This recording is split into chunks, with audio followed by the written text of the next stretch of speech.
time, I'm going to be talking briefly and non-topically on the subject of consciousness at all. I'm going to remove that from the landscape of my series I was talking on, Chariots of Consciousness, and make a brief, quick video that encapsulates a few thoughts I've been developing over the last 8 or 9 months. But I'm going to summarize them, in less than 10 minutes, just to put my idea out there, and then maybe further in the future I can actually come back to these thoughts and develop them further and elaborate on them with hopefully the input of others who see this, who might have opinions, and I can have some dialogue with others about this concept I'm going to present. And it's just a school of thought that's Neoplatonic in a way, and Aristotelian, like most thoughts are when it comes down to thinking about thinking in a metacognitive way. And Socratic dialogue is necessary to help push these kind of concepts forward. That's why those are written in that way. But it's based around thought. And I'm going to be brief on all of this because I've been thinking about thinking for a long time, and for the last almost year. So I'm going to try to concentrate the high points and be very vague in describing them and elaborate later on further. But I want to talk about this mainly because I discovered in my own self a way for me to subdue anxiety in a negative form by thinking metacognitively about the origins of anxiety. Not intentionally, as I thought about thinking, it led to the conclusion that anxiety is merely the manifestation of thought that is very trivial and most certainly not identifiable as who you are, but you let it get through it lets it evolve from mere thought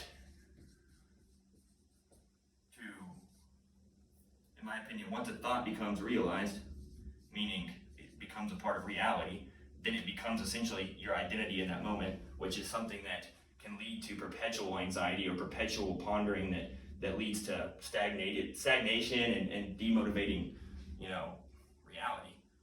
And once it's realized, which means when you're thinking, you have to, as your torrent of thoughts is circulating through your mind at that moment, you generally land upon one and just repeat it over and over again, and it becomes realized. And by realized, I mean it leads next, in my opinion, to emotion.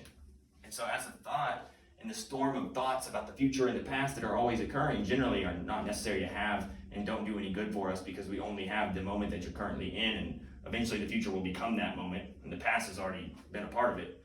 So there's not a whole lot of reason to continually ponder on that kind of stuff, because if you do and you realize that you make it into a real part of your conscious being in your mind, it leads to emotion. And emotion being any of those types, generally anxiety, worry. Worry is a byproduct of overthinking and then realizing one of those patterns of thought as who you are in that moment and allowing it to prevent the present moment from having any impact on your life, and rather the future and the past dominating it. Well, emotion then leads, especially anxiety, leads to physiological manifestations.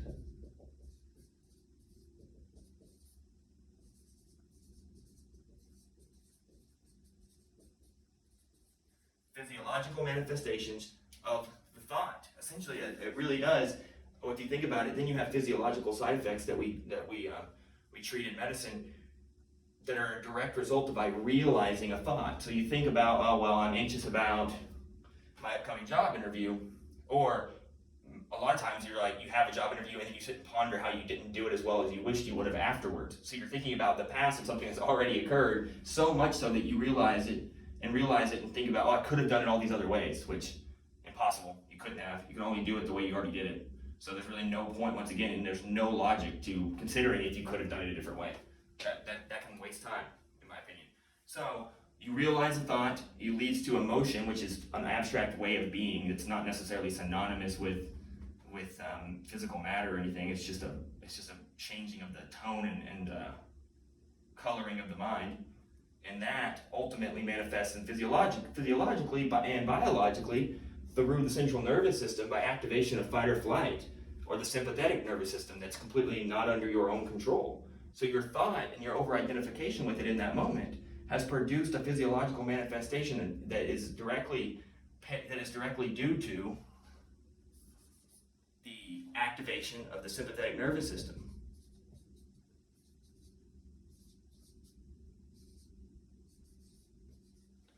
And so you live in this essentially goes back to thought as well. And I know this flowchart is circular, but it doesn't really work like a circle. I don't know what it would be. I'm not too good with shapes and stuff like that. It turned into a odd. The activation of the sympathetic nervous system is the fight or flight response that's activated and controlled and elicited whenever the amygdala is overstimulated, which is the amygdala becomes overstimulated after your thoughts manifest adhere to emotion. You stimulate the amygdala, activates the central nervous system, and the byproducts of that are these physiological manifestations: rapid heart rate, sweating, lightheadedness, dizziness, panic attacks, panic disorder. All of those things are colorings of the mind that have allowed oneself to identify with the passing thought that the past could have acted out differently than it did, even though it can't. So it's already an illogical assumption and an illogical foundation to operate on as a way of being in the world, that you could have done something differently in the past, because you can't, you won't, you never will be able to. And so thinking about it overtly is not necessarily something that you should do. And also, some may say, well, it's how we learn. We sit there and we think about how to not do it again in the future. And no, you don't. You actually, free will in itself is conceptually paradoxical, because most of your reactions happen prior to conscious awareness of them, as far as your total human organism becoming consciously, overtly aware of what just occurred. And so a lot of times, if you look at neurological studies and things, people sometimes are told to move their left hand in a study. They move their left hand, and the observer actually sees on the EEG an activation of that part of the brain prior to being asked it, or prior to the movement of the hand, the activation of it in the mind starts. Then prior to making the subject assuming he made the choice to do it.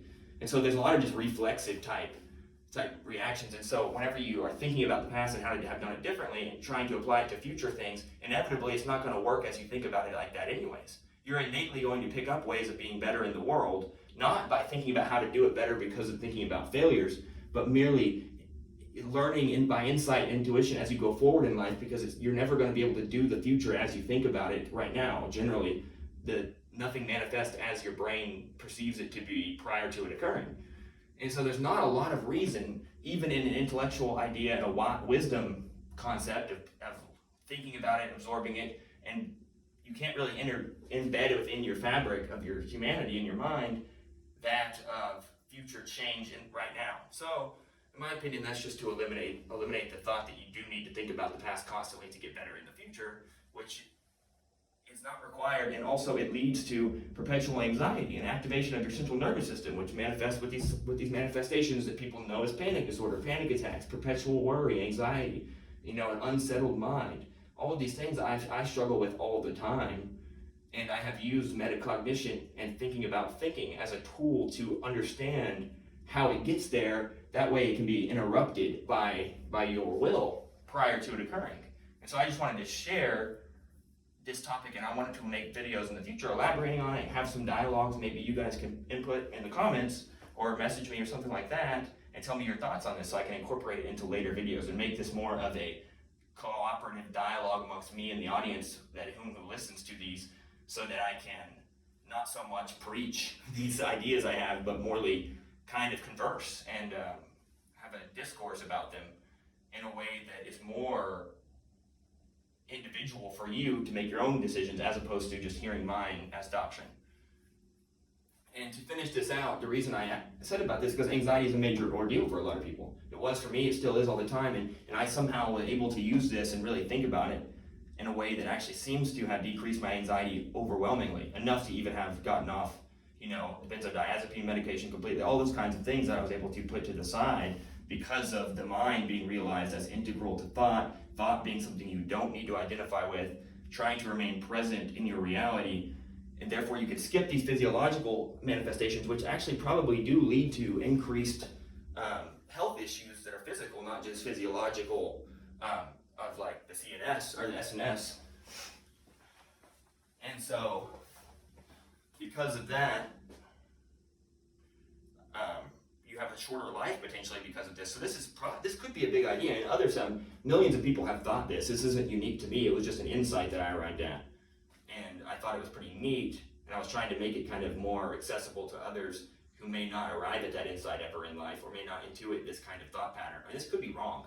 This could just be a way I manipulate my surroundings and my view of the world to accommodate my insufficiencies, potentially. But I think maybe not. I think maybe this is just a true aspect of analytical psychology. Carl Jung probably has something to say about this, I don't know, but it seems like a Jungian type perception, of analytical psychology. He was the father of that, and this seems kind of analytical in its origins when thinking about mind. So potentially looking into Carl Jung would have further elaboration and differences in this. And so to go back to that, it's shorter life. Don't worry too much about the future, and don't worry too much about how you could have been different in the past to avoid these manifestations that thought turns into such a villainous enemy of your solace every day.